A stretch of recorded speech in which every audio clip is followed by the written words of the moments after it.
C'est un partenariat stratégique conclu le 29 juin 2026 entre le Rwanda et le Kenya. Les deux pays ont signé à Nairobi un mémorandum d'entente ainsi que deux accords d'application portant sur le transport, le stockage et l'acheminement des produits pétroliers raffinés. Désormais, le Rwanda utilisera le port de Mombasa et les infrastructures de la Kenya Pipeline Company pour sécuriser ses importations de carburant via le corridor du Nord. L'objectif est de garantir un approvisionnement plus fiable, réduire les risques de rupture de stock et répondre à une demande énergétique en constante progression. Today, Kenya and Rwanda have signed three documents.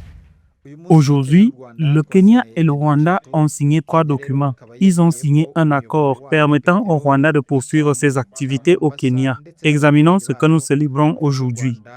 Sur le plan économique, les retombées s'annoncent importantes.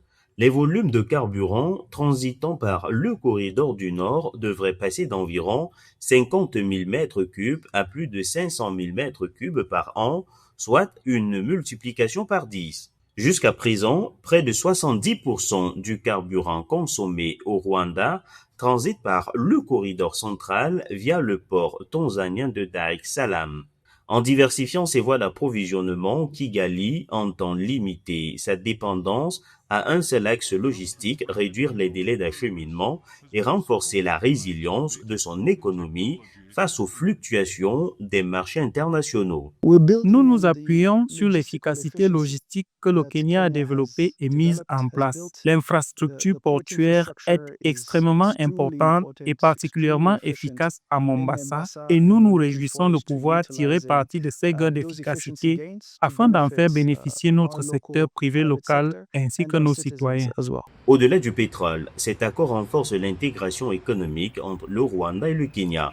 Grâce au corridor du Nord, long d'environ 1700 km, les deux pays veulent sécuriser l'approvisionnement en carburant, faciliter les échanges commerciaux et soutenir la croissance régionale.